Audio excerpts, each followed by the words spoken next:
Iran की औरतें अपने शौहर के करीब जाने से पहले लहसुन का इस्तेमाल क्यों करती हैं? राज जानकर आपके भी रोंगटे खड़े हो जाएंगे। मैं 17 साल की थी जब चची को मैंने हर रात चचा के पास जाने से पहले लहसुन का इस्तेमाल करते देखा। मैं जब भी पूछती तो चाची हर बार मेरी बात टाल देती। एक रात राज जाने के लिए मैं चाची के कमरे में छुप गई और फिर जो कुछ मैंने देखा मेरे तो होश उड़ गए। क्योंकि मेरा नाम राफिया है। ईरान में औरतें शोहर से हम बिस्तरी करने से पहले लहसुन का रस क्यों लगाती थी? ये एक बहुत खूबसूरत सुबह थी। मैं अपनी चाची के साथ नाश्ता बनाने में मसरूफ थी। मेरी चाची का छोटा भाई जैन मेरे सामने बैठा हुआ था। उसकी नजरें मुझ पर जमी हुई थी और ये ऐसी नजरें थी जो मुझे खुश कर रही थी क्योंकि मैं जैन को पसंद करती थी। चाची का भाई यहाँ पर आता जाता रहता था और वो भी मुझे बहुत पसंद करता था। मेरी उम्र 17 साल थी लेकिन मुझे जैन से प्यार हो गया था। कम उम्र में ही मुझे उससे मोहब्बत हो गई थी और वो भी मेरे लिए ऐसी ही फीलिंग्स रखता था। लेकिन मुझे बिल्कुल भी आइडिया नहीं था कि आज का सूरज मेरी जिंदगी में अंधेरा लाने वाला है। आज के बाद मेरी जिंदगी पूरी तरह से बदलने वाली है। चाची का भाई 2 दिन से यहाँ पर आया हुआ था। जैन नाश्ता करने के बाद नौकरी के लिए निकल गया था और मैं चाची के साथ घर के कामों में मसरूफ हो गई थी। मेरी माँ और मेरे अब्बू का तो बचपन में ही इंतकाल हो गया था। वो लोग मुझे काफी सालों पहले इस दुनिया से छोड़कर चले गए थे और मेरा कोई भाई बहन भी नहीं था। मैं अपने माँ बाप की इकलौती बेटी थी। चाची मेरी माँ की जगह तो नहीं ले सकती थी लेकिन उन्होंने मुझे इज्जत की छत दी हुई थी। यही बहुत था। काम करते हुए मुझे वक्त का पता ही नहीं चला और दोपहर हो गई थी। चाची अपने कमरे में आराम करने के लिए जा चुकी थी और मैं किचन की सफाई करने के लिए किचन में रह गई थी। इतनी ही देर में मुझे दरवाजा बजने की आवाज आई। मैं जैसे ही दरवाजे पर गई तो दरवाजे पर एक अजीब सा लंबा चौड़ा सा आदमी खड़ा हुआ था जिनकी नजरों में ऐसी चुभन थी कि मैंने जल्दी से उसे देखकर अपने कपड़े ठीक किए थे। मैं बहुत ही ज्यादा खूबसूरत थी और कभी कभी यही बात मुझे बहुत ज्यादा परेशान कर दिया करती थी। मैं जहाँ भी जाती थी वहां पर लड़के मुझे गौर गौर से देखते थे, इसलिए मैं ज्यादातर घर से बाहर निकलती तो अपने चेहरे को छुपाने की कोशिश करती थी और इस टाइम भी मैं अपनी खूबसूरती को छुपाने की कोशिश करने लगी थी। वो आदमी मुझसे चाची के बारे में पूछ रहा था। मैंने दरवाजा बंद करना चाहा था ताकि अंदर जाकर चाची को बुला लाऊं, लेकिन उस आदमी ने दरवाजे पर हाथ रख दिया कि दरवाजा बंद करने की जरूरत नहीं है। मैं तुम्हारे लिए कोई गैर थोड़ी हूँ, चाहो जाकर अपनी चाची को बुलाओ। उसकी बात मुझे बहुत ही अजीब सी लगी थी। मैं पहली बार उस आदमी को यहाँ पर देख रही थी और वो कह रहा था कि वो मेरे लिए कोई गैर नहीं है। मुझे दरवाजा खुला हुआ छोड़कर अंदर जाना बहुत मुश्किल लग रहा था लेकिन मेरी मजबूरी थी, इसलिए मैं फौरन अंदर की तरफ भागी और चाची को इस बारे में बताया कि एक आदमी दरवाजे पर खड़ा हुआ है। उसके हुलिये के बारे में सुनते ही चाची के चेहरे का रंग बदल गया। वो कहने लगी कि तुम्हें दरवाजे पर आने की जरूरत नहीं है, तुम किचन का काम खत्म करो। उनकी बात सुनकर मैं किचन में पहुंच गई थी और चाची दरवाजे पर चली गई थी और फिर मुझे चाची की थोड़ी थोड़ी आवाज सुनाई देने लगी थी। वो उस आदमी से क्या बात कर रही थी ये तो मुझे समझ नहीं आया था, लेकिन कोई ऐसी बात जरूर थी जो बहुत ही खामोशी के साथ और चुपके चुपके की जा रही थी। मैं सोच में पड़ गई थी कि चाची इस आदमी से क्या बातें कर रही है और ये आदमी कौन है जो चाची से ही बात करने के लिए यहाँ पर आया है। कुछ ही देर गुजरी थी कि चाची मेरे पास आई और कहने लगी कि इस आदमी के बारे में तुम्हें अपने चाचा या फिर मेरे भाई जैन इस बारे में कुछ भी बताने की जरूरत नहीं है। चाची की बात सुनकर मैं हैरान रह गई थी। चाची रोज सुबह सवेरे दूसरे शहर में काम करने के लिए जाते थे और रात को ही वो घर वापस आते थे, लेकिन वो दिन में कई बार चाची को फोन करके उनसे बात करते थे और मेरा भी हाल चाल पूछ लेते रहते थे। चचा चाची की अपनी कोई औलाद नहीं थी, इसलिए चचा मुझे अपनी ही बेटी समझते थे। चचा जी मेरी बहुत ही परवाह करते थे, इसलिए चाची ने मुझे सख्ती से समझा दिया था कि मुझे उन्हें कोई भी बात नहीं बतानी है। लेकिन मेरे दिल के अंदर तजस्सुस पैदा हो गया था कि यह आदमी कौन है जिनके बारे में चाची सबसे छुपाना चाहती है। मुझे तो वो कोई बदमाश आदमी लग रहा था, लेकिन मेरी चाची का इससे क्या ताल्लुक था। फिलहाल चाची की बात सुनकर मैंने अपनी जबान पर ताला लगा लिया था और ना ही मैंने इस बारे में जैन से कोई बात कही थी और ना ही चाचा से कुछ कहा था। मैंने सोच लिया था कि आज नहीं तो कल खुद ये बात सब लोगों को पता चल जाएगी, क्योंकि मेरा मानना था कि कोई भी बात ज्यादा दिन तक छुपी नहीं रह सकती। और फिर इसी रात जैन मेरे कमरे में आया और कहने लगा कि जल्दी ही मैं अपनी बहन से तुम्हारे और अपने रिश्ते के बारे में बात करूंगा। मैं चाहता हूँ कि अब जल्दी ही हमारी शादी हो जाए। जैन की बात सुनकर मैं हंसती थी क्योंकि मैं अभी 17 साल की थी और वो 25 साल का हो गया था और फिर अभी इसकी परमानेंट नौकरी भी नहीं लगी थी। वो बस थोड़े बहुत ही पैसे कमाता था, फिर वो मुझे कैसे अपने घर में रखता। इतनी जल्दी तो हमारी शादी मुमकिन ही नहीं थी। मगर जैन का कहना था कि कुछ बातें हैं जिनकी वजह से वो जल्दी ही मुझसे शादी करना चाहता है और वो अपने लिए किसी अच्छी नौकरी की तलाश हर दिन कर रहा है और फिर वो मुझे लेकर नौकरी के लिए दूसरे शहर में शिफ्ट हो जाएगा। मुझे इस बात पर भला क्या इतराज हो सकता था। मैंने उसे कह दिया था कि अगर चाची मानती है तो फिर मुझे कोई इतराज नहीं होगा। ये सुनकर जैन को बहुत खुशी हुई थी और उसने खुशी से मेरे हाथों को अपने हाथों में थाम लिया था। उसके इस तरह से छूने से मुझे बहुत शर्म आ रही थी। वो दिन तो खामोशी से गुजर गया था और कुछ दिन बाद वो आदमी फिर से हमारे घर पर आ गया था। वो आदमी आज सीधा दरवाजे से घर के अंदर चला आया था। अब की बार चाची ने उसे अपने कमरे में बिठा दिया था। मैं किचन में मौजूद थी, तभी अचानक चाची भी कमरे में आ गई। उन्होंने एक लहसुन उठाया और मुझसे कहने लगी, तुम्हें मेरे कमरे की तरफ आने की जरूरत नहीं है जब तक मैं खुद तुम्हें आवाज ना दूं। मैंने बड़ी हैरानी से अपनी चाची के हाथ में लहसुन पकड़ा हुआ देखा था और वो खामोशी से वापस अपने कमरे में चली गई थी। मुझे कमरे का दरवाजा बंद होने की आवाज सुनाई दी थी।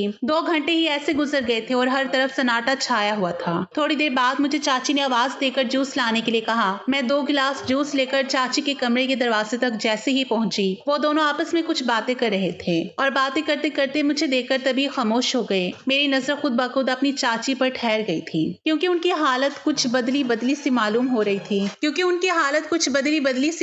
रही थी। उनके बाल तो अच्छी तरह से बंधे हुए थे, लेकिन अब उनके बाल बिखरे हुए थे और कपड़े भी अजीब हालत में हो रहे थे। इससे पहले कि मैं और गौर से चाची का जायजा लेती तो वो आदमी चाची को कहने लगा कि ये तुम्हारी बेटी है, ये तो बड़ी ही खूबसूरत और जवान है, तुम इसकी शादी के बारे में क्यों नहीं सोचती? इसके लिए तो तुम्हें आसानी से रिश्ता मिल जाएगा। अब इसकी उम्र हो रही है, अब इसके बारे में सोचना शुरू कर दो। इस आदमी की बात सुनकर मैं शर्म से पानी पानी हो गई थी। वो मेरे लिए अनजान आदमी था। वो ना सिर्फ मेरी जवानी की तारीफ कर रहा था बल्कि उसने तो मेरी शादी के बारे में भी बात छेड़ दी थी। वो पता नहीं कौन था जितना खुलकर मेरी चाची से बातें कर रहा था और फिर चाची भी हंसकर उसे कहने लगी, हाँ अब इसकी शादी ही तो करनी है, यही मेरी जिम्मेदारी है। मेरी तो अब उम्र हो रही है, लेकिन अब ये जवान हो गई है। मैं शर्म की वजह से फौरन वहां से निकलकर वापस आ गई थी। चाची उस अनजान आदमी के सामने जिस तरह से मेरी जवानी के बारे में बातें कर रही थी, मुझे इस बात का बहुत बड़ा दुख लग रहा था और उन दोनों के बीच फिर से बातों का सिलसिला शुरू हो गया था। कुछ देर के बाद वो आदमी वापस गया तो चाची ने मुझे फिर से यही समझाया कि जैन को और चाचा जी को इस बारे में कुछ मत बताना।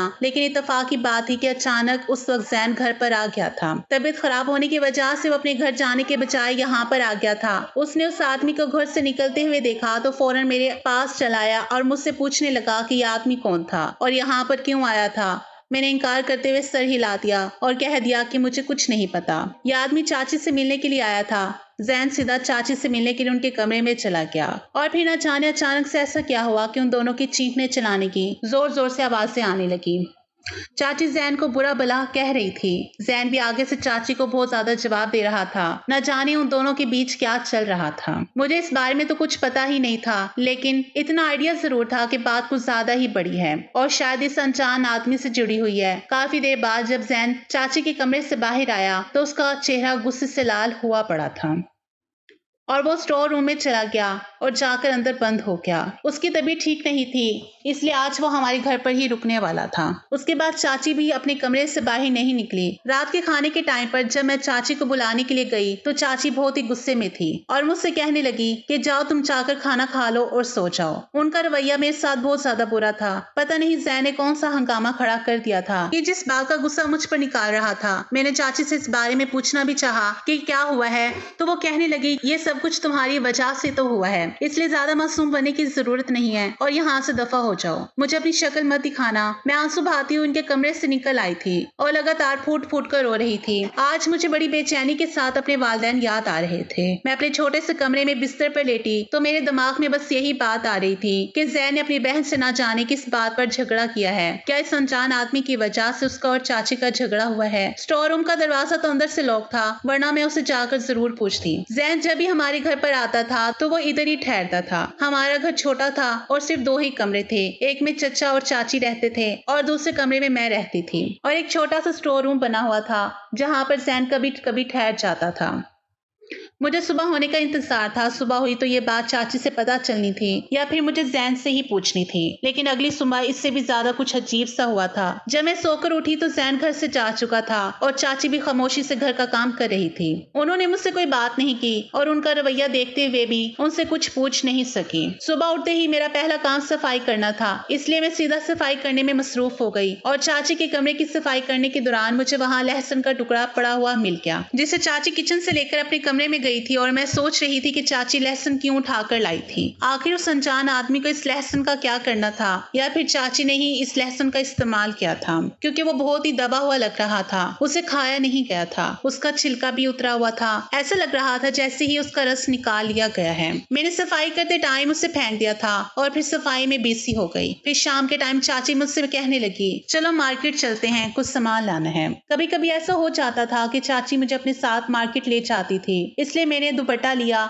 और मैं उनके साथ चल पड़ी। लेकिन मुझे क्या पता था कि चाची मुझे कहाँ लेकर जा रही है। चाची ने रिक्शा किया और हम रिक्शे में बैठकर चल पड़े। लेकिन उस वक्त मैं हैरान रह गई थी जब रिक्शे वाले ने मार्केट को क्रॉस कर दिया। मैंने चाची से पूछा कि हम लोग कहाँ जा रहे हैं। बाजार तो पीछे निकल गया। वो कहने लगी कि दूसरा सामान खरीदना है, इसलिए दूसरे मार्केट जा रहे हैं। उनका रवैया मुझे पहले से कुछ बेहतर लग रहा था और काफी देर के बाद हम एक अजीब से बाजार में पहुंच गए। यहाँ भीड़ भाड़ तो थी, लेकिन लोग काफी अजीबोगरीब मालूम हो रहे थे। रिक्शे से उतरे तो चाची मुझे किसी दुकान के बजाय बाजार के पीछे बने हुए एक घर में ले गई। एक बड़ी उम्र की औरत ने दरवाजा खोला और चाची को देखकर मुस्कुराने लगी। चाची कहने लगी, इसे अपने पास रखो, मैं माल के सही दाम लगवा कर आती हूँ। मैंने चाची को परेशानी से देखा कि वो मुझे अपने साथ ले जाने के बजाय यहाँ पर क्यों छोड़कर जा रही हैं। चाची ने मेरा चेहरा देखा तो वो कहने लगी कि परेशान मत हो, ये भी तुम्हारी चाची ही है, तुम यहाँ बेफिक्र होकर बैठो, बस कुछ देर में मैं वापस आती हूँ। फिर चाची मुझे छोड़कर वहां से पलट गई। वो औरत मुझे अंदर ले गई और घर का दरवाजा बंद कर दिया। और फिर जैसे जैसे वो मुझे साथ लेकर अंदर जाने लगी, मेरी आंखें फटी की फटी रह गई, क्योंकि इस दरवाजे के पीछे तो क्या अलग ही जगह बनी हुई थी, जिसमें बहुत सारे छोटे छोटे कमरे बने हुए थे और एक अजीब सी महक आ रही थी। कुछ कदम चलने के बाद मुझे आइडिया हो गया था कि मैं किसी नॉर्मल जगह पर नहीं हूँ। ये जगह अलग ही जगह थी। दरवाजों के पीछे छोटे छोटे कपड़े पहने हुए लड़कियां खड़ी हुई थी, जो मुझे देखकर मुस्कुरा रही थी। उनके कपड़े और उनके चेहरे पर भरा हुआ मेकअप मुझे एक अलग ही सच्चाई बता रहा था। मैं चलती चलती रुक गई तो एक औरत पलटकर मुझे देखने लगी, लेकिन मैंने उससे कहा कि मुझे वापस जाना है, मैं अंदर नहीं जाना चाहती। मेरी बात सुनकर वो औरत जोर से हंसी और कहने लगी कि इस दरवाजे के अंदर आने का रास्ता तो है, लेकिन बाहर जाने का कोई रास्ता नहीं है। तुम्हारी चाची तुमसे जान छुड़वाकर यहाँ से जा चुकी हैं। अब ना ही वो कभी पलटकर वापस आएंगी और ना ही तो कभी यहाँ से लौटकर बाहर जा सकेगी। ये मेरी दुनिया है, यहाँ पर मेरा राज चलता है। तू भी एक औरत है, इसलिए तुझे भी यहाँ पर रहकर मेरा कहना मानना पड़ेगा। उनकी बात सुनकर मेरे पैरों तले से जमीन निकल गई थी। उसने मेरा हाथ पकड़ लिया था। मैंने अपने हाथ उसके हाथ से कस के छुड़ाया और मैंने कहा कि मैं यहाँ पर किसी कीमत पर नहीं रहूंगी और मेरी चाची कुछ देर में आते ही होगी। मैं बाहर जाने के लिए जैसे ही पलटी तो उसने पीछे से मेरी कमीज पकड़ ली और कमीज जोर से खींची, जिससे मेरी कमीज फट गई। फिर मेरे मुंह पर एक जोरदार तमाचे दे मारा और मैं जमीन पर गिर गई। मेरे मुंह से खून निकलने लगा। वो औरत मेरे पास बैठकर कहने लगी कि तेरी चाची तुझे यहाँ पर बेच कर गई है, अब तू मेरी खरीदी हुई गुलाम है। मैंने तेरी महंगी कीमत दी है उस औरत को। चल अब जा और जाकर तैयार हो, रात को कस्टमर आएंगे और तुझे भी यहाँ लाइन में खड़ा होना होगा। फिर उसने एक औरत को आवाज देकर बुलाया और मुझे उसके हवाले कर दिया। मैं उस वक्त उसकी बात सुनकर हैरान हो गई थी। मुझे कुछ भी समझ में नहीं आ रहा था कि मैं क्या करूं और क्या नहीं। मेरी चाची मेरी माँ की तरह थी। पिछले इतने सालों से मैं अपनी चाची के साथ रह रही थी, वो मेरे ऊपर इतना जुल्म कैसे कर सकती है। मैं चाह कर भी उस औरत पर यकीन नहीं कर पा रही थी। ऐसा लग रहा था ये एक बेहाना ख्वाब है और कुछ देर बाद मेरी आंख खुलेगी और सब कुछ ठीक हो जाएगा। लेकिन ये मेरी बदकिस्मती थी कि ये ख्वाब नहीं था, कि जिंदगी की एक कड़वी बल्कि जिंदगी की एक कड़वी हकीकत थी। वो दूसरी औरत मुझे एक अंधेरे कमरे में ले गई। उसने खुशबूदार पानी बनाया और उसमें मुझे नहलाया। मेरे चीखने चिल्लाने का, रोने धोने का उस औरत पर कोई असर नहीं हो रहा। वो कहने लगी, तुझ जैसी लड़कियां यहाँ रोज आती हैं, एक दो दिन रोती हैं, उसके बाद खुद ही खुशी खुशी बिस्तर पर चली जाती है। उन्हें पता चल जाता है कि अब यही मेरी जिंदगी है, इसलिए तुम भी खुशी खुशी ये जिंदगी कबूल कर लो, जो भी है जैसी भी है। यही तुम्हारी जिंदगी है, इसलिए खुशी खुशी इस काम का आसानी से कर लो, वरना रशीदा बानो यही काम तुमसे जबरदस्ती करवाएगी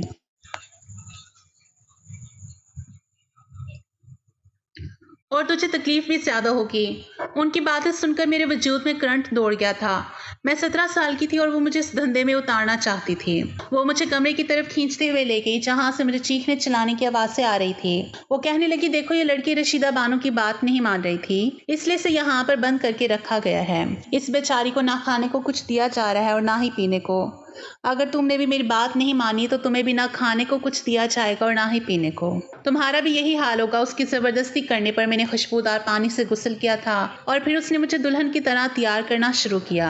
लेकिन थोड़ी देर के बाद वो पहले वाली औरत, जिसका नाम रशीदा बानो था, वो वापस आ गई उसने सर से पैर तक मुझे देखा और कहने लगी, तू तो सच में बहुत खूबसूरत है और बड़ी कमाल की चीज़ है। तेरे तो बड़े अच्छे दाम लगेंगे। मैंने तेरी चाची को भी बहुत पैसा दिया है, वो वही सारा पैसा मैं तेरे जिस्म को बेचकर वसूल करूंगी। रशीदा बानो जैसे ही हंसी तो उसके पांच से भरे हुए दांत दिखाई दिए। ये निसारा मैंने अक्सर फिल्मों में देखा था, लेकिन मैंने कभी ये नहीं सोचा था कि मेरी जिंदगी में भी कभी ऐसा वक्त आ जाएगा। मेरी आंखों से लगातार आंसू बह रहे थे। मैंने उस औरत से पूछा कि मेरी चाची मुझे यहाँ पर छोड़कर क्यों गई है। वो जोर से हंसी और कहने लगी है, तो तुझे मालूम होगा, हम तो बस माल खरीदते हैं। माल हम तक क्यों लाया जाता है ये हमें नहीं मालूम।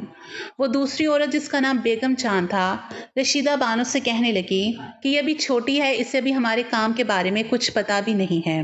कस्टमर के हवाले करने के बजाय पहले महफिल में नाचने के लिए इस्तेमाल करना चाहिए। जब थोड़ी समझदार हो जाए तो इसे किसी अच्छे और महंगे कस्टमर के सामने पेश करना, ताकि इसका सही पैसा वसूल हो सके। उस औरत की बात रशीदा बानो को समझ आ गई और वो कहने लगी, ठीक है, इससे नाचने गाने की तैयारी करवाओ। इस बात का हुक्म देते हुए वो कमरे से बाहर निकल गई।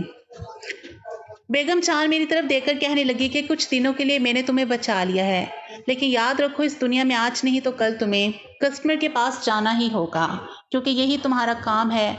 मैं भी जब यहाँ आई थी तो सिर्फ 15 साल की थी। मुझे तो यहाँ पर मेरी सगी माँ बेच कर गई थी, क्योंकि उसे तो पैसों से मतलब था। उसने कभी अपनी बेटी से प्यार ही नहीं किया। बेटियां बोझ लगती थी, इसलिए वो मुझे यहाँ पर बेचकर चली गई थी। तब से आज तक मैं हर रोज किसी ना किसी कस्टमर के साथ होती हूँ, क्योंकि अब यही मेरी जिंदगी है। मैंने यहाँ से भागने की कई बार कोशिश की, लेकिन यहाँ से बाहर जाने का सिर्फ एक ही दरवाज़ा है, जिस पर रशीदा बानो खुद अपने नौकरों के साथ पहरा देती है। इसलिए यहाँ से फरार होने के बारे में मत सोचना, वरना रशीदा बानो तुम्हारी वो हालत करेगी कि तुम सारी जिंदगी याद रखोगी। बेगम चांद बहुत ही अच्छी और बहुत ही मोहब्बत करने वाली औरत थी। उसकी बोल चाल भी मुझे बहुत पसंद आई थी।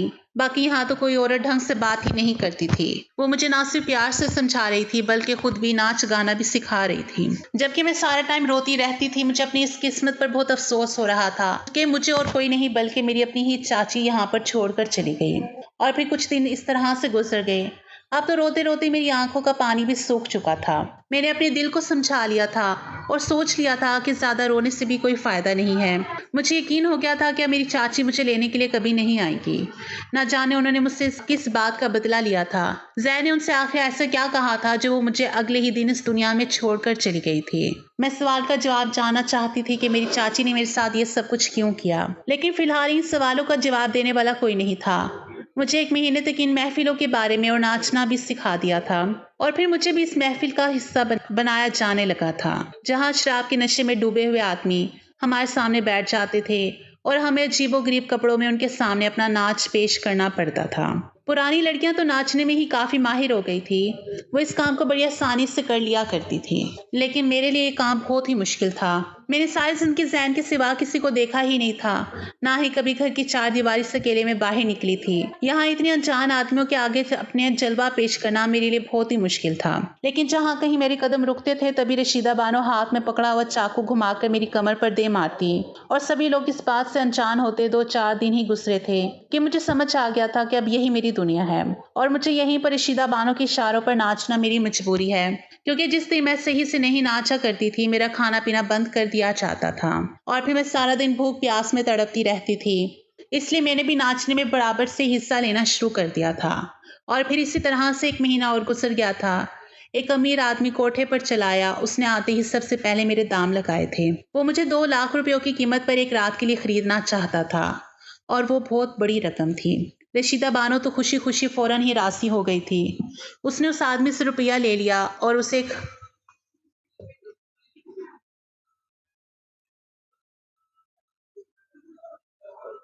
एक छोटे से कमरे में भेज दिया, और बेगम जान से कह दिया कि वो मुझे तैयार करके उस आदमी की खिदमत में पेश कर दे। ये सुनकर मैं फूट फूट कर रोने लग गई थी। नाचने को तो मैं अब नाच चुकी थी, लेकिन अब तक मैंने किसी कस्टमर के साथ रात नहीं गुजारी थी। बेगम जान मुझे अपने साथ ले गई और अपने हाथों से मुझे तैयार करते हुए कहने लगी कि तुम जितना ज्यादा शोर करोगी, कस्टमर तुम्हें उतना ही परेशान करेगा। इसलिए बेहतर यही होगा कि तुम खामोशी से उसके साथ वक्त गुजार कर वापस आ जाओ। एक रात के लिए समझ लो कि वही तुम्हारा शौहर है, और ऐसा करने से तुम्हारी मुश्किल आसान हो जाएगी।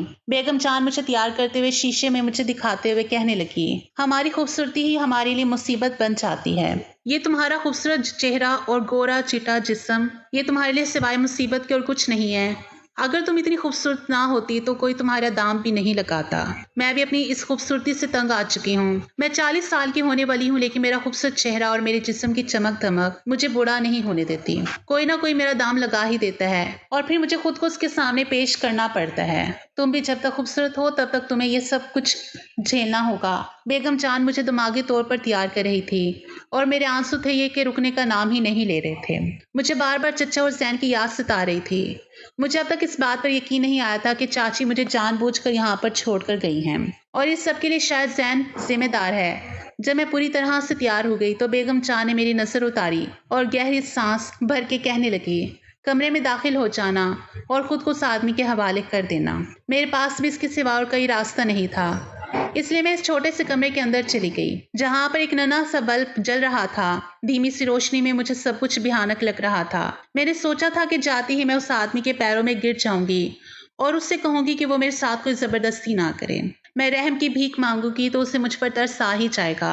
कम उम्र की थी और जिस आदमी ने मुझे खरीदा था वो कोई 40 साल की उम्र का आदमी था। मेरे हिसाब से तो वो मेरे बाप जैसा ही था, मगर मुझे पता नहीं था कि यहाँ पर आने वाले आदमी भी इतने ही पत्थर दिल के होते हैं जितनी यहाँ की औरतें हैं। मैं जब कमरे में दाखिल हुई तो मुझे देखकर उस आदमी के चेहरे पर एक खतरनाक सी मुस्कुराहट आ गई थी। मेरी जैसे ही उसके चेहरे पर नजर पड़ी तो मेरे रोंगटे खड़े हो गए। उसके माथे पर एक बड़ा सा जख्म का निशान था और आंखें बिल्कुल लाल हो रही थी और उसकी नजरें मेरे जिस्म पर टिकी हुई थी। मुझ पर इतना डर सवार हुआ था कि मैं वापस बाहर निकलने लगी थी कि तभी उसने मुझे पीछे से पकड़कर खींच लिया और कहने लगा कि तेरे इतने महंगे दाम दिए हैं, फिर तू कहाँ भाग रही है। उसका मुंह खुलते ही शराब की बदबू ने मेरी सांस बंद कर दी थी। मैं उसके आगे रहम की भीख मांगने लगी थी, लेकिन उसे मुझ पर बिल्कुल भी तरस नहीं आया था। वो कहने लगा कि चल अब सीधी तरह से बिस्तर पर आ जा, मैं अच्छी तरह से जानता हूँ तू जैसी लड़कियों के नखरे। उसने मुझे सीधा बिस्तर पर धक्का दे दिया था और फिर मेरे दिमाग में बेगम चांद की बातें घूमने लगी थी। उन्होंने कहा था कि बिस्तर पर जाने से पहले अपनी नाक पर लहसुन का रस जरूर लगा लेना। उन्होंने एक लहसुन मेरे हाथ में मुझे दे दिया था। मैंने उसे मुट्ठी में बंद कर लिया था जिसे मैं इस्तेमाल करना भूल गई थी। जैसे ही मुझे बेगम चांद की याद आई मैंने जल्दी से वो लहसुन अपनी नाक पर मलनी शुरू कर दी। उसका रस मेरी नाक पर लग गया और फिर उसके बाद मेरे साथ वही सब कुछ हुआ था जो मेरे साथ होने वाला था। उस आदमी ने सारी रात पूरी तरह से अपने पैसे वसूल कर लिए थे। मेरा रोना धोना किसी काम नहीं आया था। वो आदमी तो बिल्कुल ही पत्थर दिल था। उस पर किसी बात का कोई असर नहीं हो रहा था। शायद वो शराब के नशे में चूर था या फिर उसे इन सब की आदत थी। मेरे लिए एक एक मिनट भारी पड़ रहा था। ऐसा लगता था कि जैसे रात खत्म ही नहीं होगी। और फिर एक वक्त आया जब मुझ पर बेहोशी सवार होने लगी थी। अब मैं पूरी बेहोश हो गई थी। जब मेरी आंख खुली तो बेगम जान मेरे सामने मौजूद थी। वो कस्टमर सुबह होने से पहले ही जा चुका था। बेगम जान मुझे होश में लाने की कोशिश कर रही थी। जब मुझे होश आया तो उन्होंने मुझे सीने से लगा लिया और कहने लगी, बस पहली रात ही मुश्किल होती है, आगे तेरे लिए सब कुछ आसान हो जाएगा। लेकिन मुझे ऐसा नहीं लगता था कि मेरे लिए कुछ भी आसान होगा। गुजरी हुई रात बहुत ही भयानक थी। मैं होश में आने के बाद भी चला रही थी। बेगम जान मुझे अपने साथ अपने कमरे में ले गई और सारा दिन मैं बस उनके सीने से लगकर आंसू बहाती रही। मुझे अपनी माँ की बहुत याद आ रही थी। अगर आज मेरी माँ जिंदा होती तो शायद मुझे ये दिन ना देखना पड़ता। पहली बार मुझे यकीन हुआ था कि माँ बाप के सिवा कोई अपना नहीं होता। रिश्ते भी सिर्फ दिखावे के ही होते हैं। मेरी चाची जैसे मैं माँ की जगह देती थी, उन्होंने ही मुझे इस दलदल में धकेल दिया था। यहाँ मैं अपनी पहचान को भुला चुकी थी। मेरा नाम राफिया था, लेकिन यहाँ पर मेरा नाम रुखसार रख दिया गया था। यहाँ सब लोग मुझे इसी नाम से पुकारते थे क्योंकि मैं खुद भी भूल चुकी थी कि मेरा नाम पहले कभी राफिया था। सारा दिन मैं बेगम चांद के पास ही रही। मैंने उनसे कह दिया था कि मैं किसी कस्टमर के पास नहीं जाऊंगी, लेकिन ऐसा कैसे हो सकता था? कोठे पर रहने वाली लड़की की कीमत ना लगे। 2 दिन खामोशी से गुजर गए। फिर तीसरे दिन एक 30 साल का कस्टमर मेरी कीमत लगाने के लिए आया था। मैंने रशीदा बानो से इनकार करना चाहा तो उन्होंने मुझे जोरदार थप्पड़ मार दिया। कहने लगे कि यहाँ इनकार करने की गुंजाइश नहीं है। अगर तू नहीं चाहेगी तो मैं तुझे खुद कस्टमर के आगे फेंक आऊंगी। मैं रशीदा बानो के आगे मजबूर हो गई थी। बेगम जान ने मुझे उस आदमी के पास जाने के लिए तैयार किया और साथ ही मेरी मुट्ठी में लहसुन भी पकड़ा दिया कि इसे अपनी नाक पर लगाना मत भूलना। मैंने खामोशी से वो लहसुन मुट्ठी में दबाया और मैं मरे मरे कदमों से इस कमरे में पहुंच गई। मैंने खामोशी से उस बुड्ढे के साथ रात गुजार ली। अब की बार मैंने कोई रोना धोना नहीं किया था। बेगम चांद की बात सही साबित हुई थी। जब मैंने शोर शराबा नहीं किया तो कस्टमर ने भी मुझे परेशान नहीं किया, लेकिन पहले मैंने अपनी नाक पर लहसुन का रस लगा लिया था। इस लहसुन से क्या होता था, बेगम चांद ने मुझे ये क्यों लगाने के लिए दिया था, इस बारे में मुझे कुछ नहीं पता था। मैं अपनी जिंदगी में कमा रही थी, अपनी जिंदगी गंवा रही थी। या अपनी इज्जत गंवा रही थी। अब हर दिन मेरे साथ ऐसे ही होता था। मुझे अभी भी जैन की याद आती थी। क्या उसने मेरी गुमशुदगी पर अपनी बहन से कोई सवाल नहीं किया होगा? क्या उसने मुझे कभी नहीं ढूंढा? क्या वो भूल चुका होगा? बस मैं हमेशा यही सोचती रहती थी।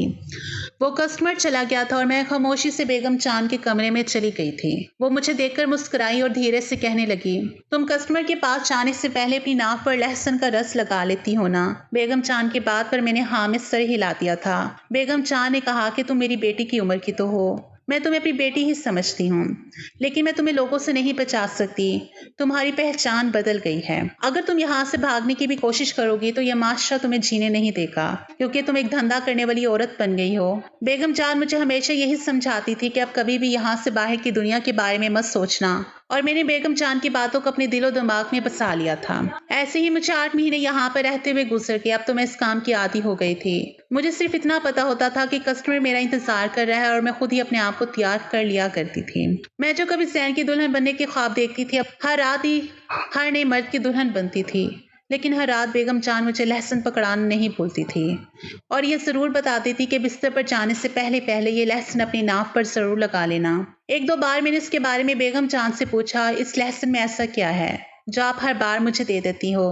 तो वो कहने लगी कि सही वक्त आने पर तुम्हें खुद ही पता चल जाएगा। याद रखना, किसी भी कस्टमर के पास जाने से पहले लहसुन का इस्तेमाल ज़रूर करना।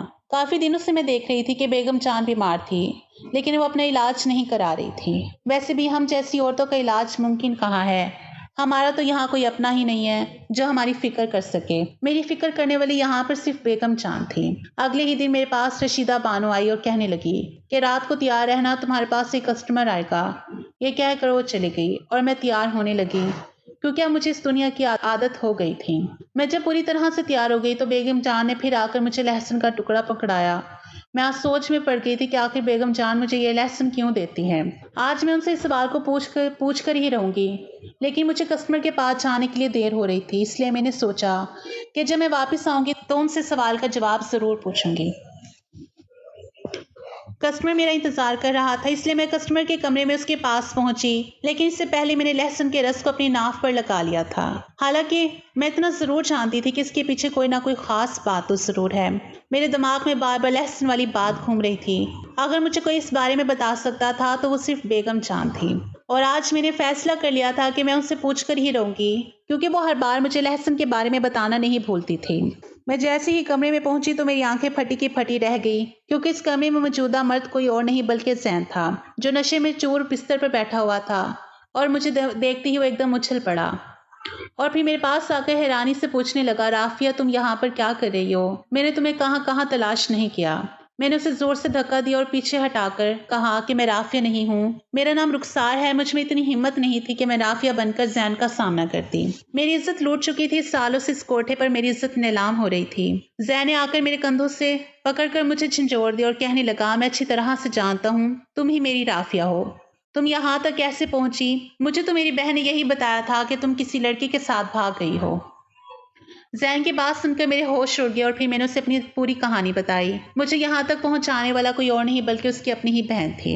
ये बात सुनकर वो मेरे कदमों में बैठकर रोने लगा और उसने मेरे हर सवाल का जवाब दिया।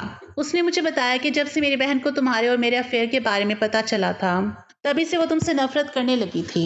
इसलिए वो अनजान आदमी को अपने फायदे के लिए बुलाती थी, क्योंकि जीजा जी तो ज़्यादातर घर से बाहर ही रहते थे। मुझे उनके इस प्लान के बारे में पता चल गया था, तभी तो मैं तुम्हें दूसरे शहर ले जाने की बातें करता था। लेकिन जब उस दिन हम लोग बातें कर रहे थे तो वो बातें मेरी बहन ने सुन ली थी, और वो आदमी बहन से मिलने के लिए आता था। मैं अपनी बहन की हरकतों को अच्छी तरह से जानता था। जब जीजा जी घर पर नहीं होते तो वो गैर मर्दों के साथ ताल्लुक बनाती है। ये बात तुम्हें पता नहीं है, लेकिन मैं इस बात को जानता था। मैंने अपनी बहन को कई बार समझाने की कोशिश की, लेकिन उन्होंने मेरी बात नहीं मानी। वो लगातार जीजा जी को धोखा देती रही, और उस दिन भी मुझे उस आदमी को घर से निकलता हुआ देखकर बहुत गुस्सा आ गया था। अपनी बहन को कई बार समझाने की कोशिश की, लेकिन उन्होंने मेरी बात नहीं मानी। वो लगातार जीजा जी को धोखा देती रही, और इसी बात पर मेरी बहन से झगड़ा हुआ था। फिर उसके अगले ही दिन मेरी बहन ने मुझे बताया कि तुम किसी लड़के के साथ भाग गई हो। मुझे उनकी बात पर यकीन नहीं हो रहा था, लेकिन उन्होंने रो धोकर मुझे इस बात पर यकीन दिलवा दिया। लेकिन फिर भी मैंने तुम्हें कई जगह तलाश करने की कोशिश की, तुम मुझे कहीं पर भी नहीं मिली। उन्होंने जीजा जी को भी यही बताया कि आपकी भतीजी भाग गई है और फिर मुझे भी यही लगने लगा कि तुमने मुझे धोखा दिया। मैं तुमसे तुम्हारी चाची की तरफ से माफ़ी मांगता हूँ। तुम्हारी चाची बहुत बीमार है और बिस्तर पर पड़ी हुई है। उसे उसके किए की सज़ा मिल चुकी है। ये सब कुछ उनके साथ इसलिए हुआ है क्योंकि उन्होंने एक बिन माँ बाप की बच्ची को सताया। अपनी गलती छुपाने के लिए उन्होंने तुम्हें इस कोठे पर छोड़ दिया। ज़ैन रोते हुए मुझसे माफ़ी मांगने लगा था कि उसने मुझे ज़्यादा ढूंढने की कोशिश भी नहीं की। ज़ैन मुझे अपने साथ ले जाने की जिद करने लगा लेकिन मैंने उसे साफ इनकार कर दिया तो वो खामोशी से वहां से चला गया। उसने मुझसे जिद इसलिए नहीं की क्योंकि वो जान चुका था कि मैं एक कोठे वाली हूँ और इस हाल में वो मुझे कभी कबूल नहीं करेगा और ना ही उसे ये माशा मुझे कबूल करने देगा। ज़ैन की हालत मेरी बेवफाई में ऐसी हो गई थी कि उसने अपने आप को शराबी बना लिया था और वो कोठे पर भी आने लगा था। वो अपनी रात पूरी किए बिना ही वहां से शर्मिंदा होकर चला गया था और मैं बेगम जान के कमरे में आ गई थी। लेकिन जैसे ही मैं बेगम जान के कमरे में आई तो ये देखकर हैरान रह गई कि बेगम जान बेहोश जमीन पर पड़ी हुई थी। मैंने उनको छूकर देखा तो उनका जिस्म ठंडा पड़ा था। शायद वो इस दुनिया से जा चुकी थी। ये देखकर मेरे पैरों तले से जमीन निकल गई और मेरी आंखों से आंसू नहीं रुक रहे थे।